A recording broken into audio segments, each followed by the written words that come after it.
Hello friends, now we are going to start a new topic, that is dimensions and dimensional formula. In previous video we have discussed fundamental quantities and derived quantities and two supplementary physical quantities and some symbols, units and dimensional formula of fundamental quantities. यहाँ पर dimensions का मतलब क्या होता है?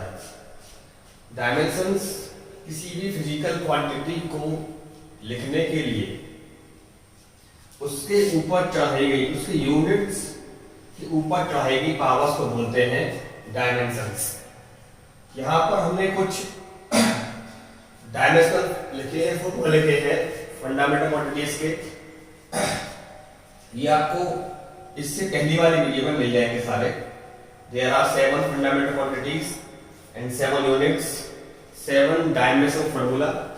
Here we write some fundamental quantities and their dimensional formula: length, mass, time, temperature and electric current. तो हम सीखते हैं कि हम इनकी हेल्प से बाकी की जो क्वांटिटीज होती हैं इन सातों के अलग, उन सबका डायमेंशनल फॉर्मूला कैसे लिखते हैं। तो डिराइव्ड क्वांटिटीज कौन सी होती है? Those physical quantities which are depends on fundamental quantities. Base quantities are those quantities which are self dependent. तो today we are going to start how can we write dimensional formula of derived physical quantities. तो dimensional formula लिखने के लिए हमको सबसे पहले ये पता होना चाहिए कि जिस क्वांटिटी का हम डायमेंशनल फॉर्मूला लिखने वाले हैं उसका फॉर्मूला क्या है। जैसे शुरुआत करता हूं मैं, सबसे पहले अगर बात करूं what is the dimensional formula of area, तो आपको एरिया का फॉर्मूला जो आपको आता हो वो पता होना चाहिए। तो एरिया का सबसे सिंपल सा फॉर्मूला होता है लेंथ इनटू ब्रेड्थ। तो लेंथ है ये, और जो ब्रेथ होती है आपकी वो भी क्या होती है, एक तरह की लेंथ ही है। एल है, ये भी है, ये भी लंबाई है एक तरह की, और ये भी आपकी लंबाई है। तो ये भी लंबाई है, ये भी लंबाई है, तो इट इज अ लेंथ। और हम जानते हैं length is a fundamental quantity. तो लेंथ का डायमेंशनल फॉर्मूला क्या है? That is L. इसका भी आप एल लिखेंगे क्योंकि ये भी लेंथ है आपकी, इसका भी आप एल लिखेंगे। L into L that is L square. तो L square is a dimensional formula of area. इसमें 2 क्या मतलब क्या है? 2 is the dimensions, 2 is the dimension of length in area. क्योंकि हमको बोला गया है जो फंडामेंटल क्वांटिटीज की डायमेंशंस के ऊपर लगती है पावर्स, वही कहलाती है डायमेंशंस। तो 2 इसमें क्या है? Dimension of length in area. और कंप्लीट जो लिखा गया है बिग ब्रैकेट के अंदर दैट इज L2। इसको स्क्वायर नहीं बोलेंगे हम, दैट इज L2। और ये क्या है? Dimensional formula of area. Next one is, अगर बात करें वॉल्यूम की, तो वॉल्यूम का फॉर्मूला आपको पता होगा, दैट इज LVH। मुझे बताइए आप, ये भी लेंथ है, ये भी लेंथ है और ये भी लेंथ है। तो लेंथ का डायमेंशनल फॉर्मूला क्या होता है? That is L। इसमें आप लिखेंगे L L L, L into L into L, this L3। तो वॉल्यूम में लेंथ का डायमेंशन कितना है? 3। और कंप्लीट क्या हो गया? Dimensional formula of volume. Now मुझे बताइए आप वेलोसिटी का क्या होगा?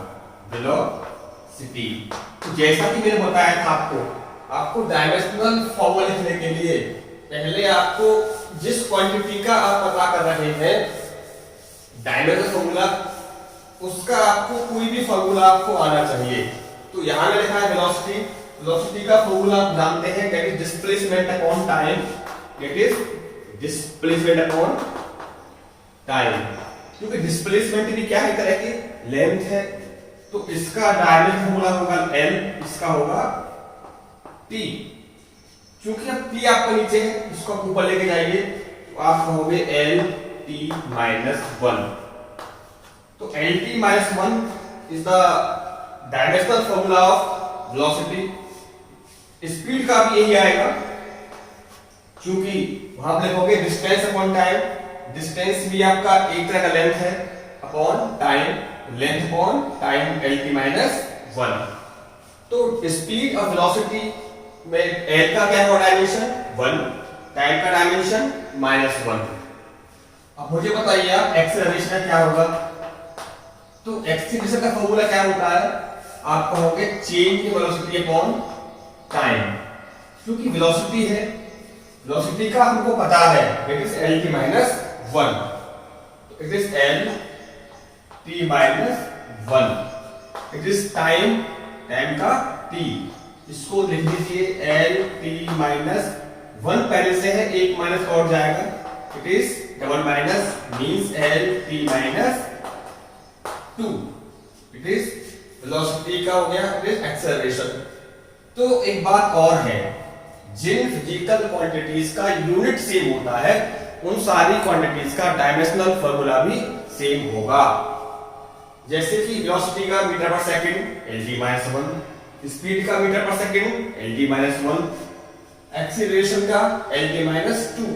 अगर मैं आपसे कहूं एक्सीलरेशन ड्यू टू ग्रेविटी, तो ये भी आपका, इसका सिंबल क्या है, दैट इज जी, क्योंकि ये भी आपका क्या है एक्सेलरेशन है, तो इसका भी क्या आएगा, एल टी माइनस 2 आएगा।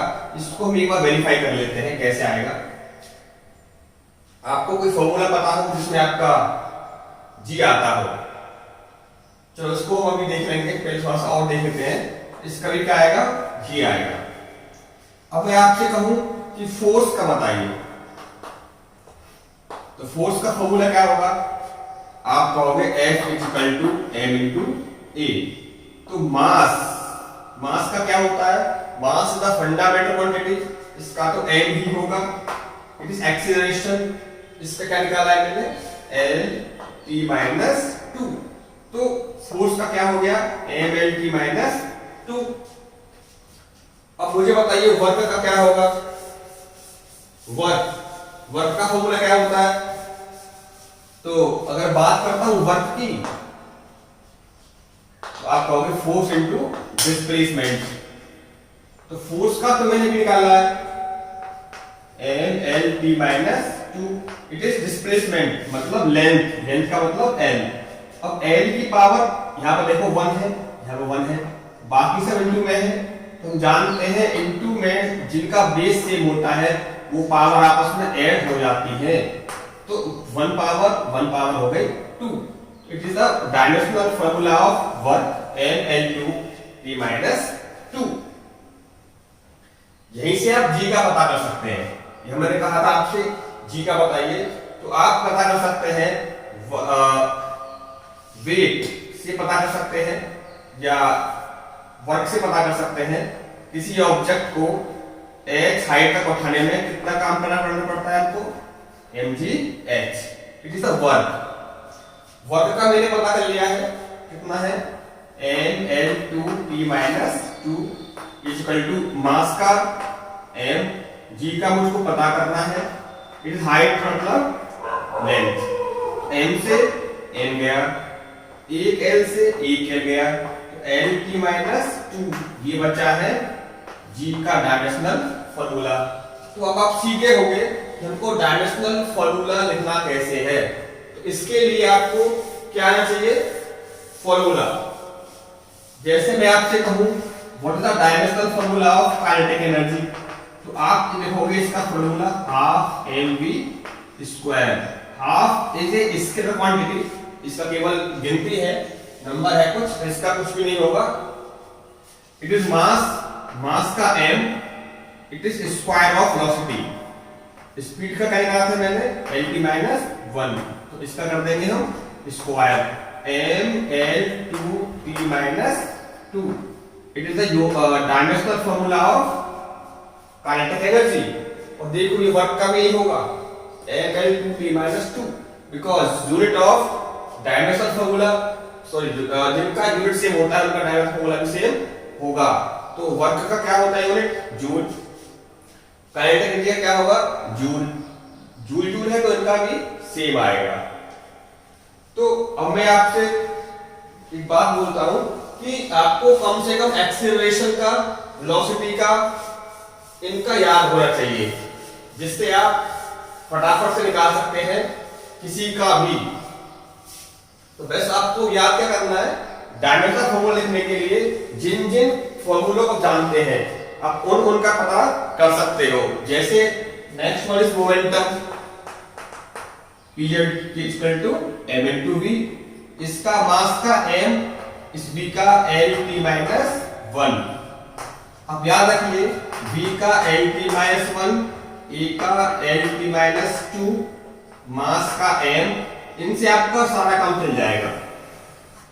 तो मोमेंटम का क्या निकल के आ गया, m l t माइनस 1। और जो फॉर्मूला आपको आ रहा हो बताओ, उन सब का निकाल सकते हैं। हमने 11th क्लास में, सॉरी 10th क्लास में ज्यादा फॉर्मूले पढ़े नहीं हैं, जो पढ़े थे हम उनका सबका निकाल चुके हैं। चलो एक और है पावर। पावर का क्या लिखते हैं, आप कहोगे power means work upon time. Work का मतलब force into displacement, force into displacement upon time.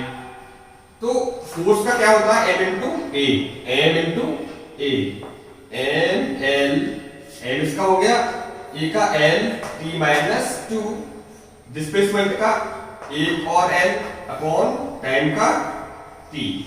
तो m l two times t minus 2, ऊपर है एक t और जाएगा, t हो जाएगा 3। It is dimensional formula of power, m l 2t minus 3। सारे के सारे डायमेंशनल फॉर्मूला को लिखा जाता है बिग ब्रैकेट में। तो यही हमने सिर्फ ये सीखा है, how can we write dimensional formula of any physical quantity, either it is fundamental quantity और डिराइव्ड क्वांटिटीज। तो इसके लिए आपको फॉर्मूलों का आना बहुत जरूरी है। अब मैं करता हूं dimensional formula of capital G, G मतलब यूनिवर्सल ग्रेविटेशनल कांस्टेंट। तो G का फॉर्मूला हमें आना चाहिए, या हमको कोई ऐसा फॉर्मूला पता हो जिसमें G आता हो। तो न्यूटन का ग्रेविटेशनल वाला कॉन्सेप्ट क्या कहता है, F equal to G m1 m2 upon r²। हमको चाहिए G का, तो G equal to F into r² upon m1 into m2। तो फोर्स का हम जानते हैं, मैं भी लिखा था mlt minus 2, nlt minus 2। It is distance मतलब मीन्स l, क्योंकि 2 टाइम्स है, 2 times mass and mass, mass का m, मास का भी m, एक मास से एक मास गया। तो अब देखो नीचे क्या बचा, मास की पावर 1, ऊपर हीरो इसको l पावर माइनस 1, l की हो जाएगी 3 t minus 2। One more thing, जब भी आप किसी भी फिजिकल क्वांटिटी का डायमेंशनल फॉर्मूला कर रहे होते हैं, तो उसमें आप m t l को m l t a इस ऑर्डर में इसको आप रखेंगे। ये ऑर्डर आपका होना चाहिए, ऐसा नहीं है कि आप l लिखते हैं कि t लिखें, नहीं, पहले आपको लिखना है m, अगर m नहीं है तो छोड़ सकते हैं, ठीक है, लेकिन ऑर्डर आपको ये लिखना है। दूसरी बात मैं आपसे कहूं, व्हाट इज द ऐसा dimensional formula of electric current, और कहोगे what is the dimensional formula of potential difference. चलो पोटेंशियल डिफरेंस का बताना है, तो ऐसा कौन सा फॉर्मूला आपको पता है, क्लास 10 में आता है, potential difference equal to work done upon charge. इसका मुझे पता है m l2 t minus 2, it is charge. Charge का नहीं पता, हमको पता है चार्ज का एक फॉर्मूला होता है, current equal to charge upon time. तो यहां से q इक्वल टू हो जाएगा आपका I इंटू t।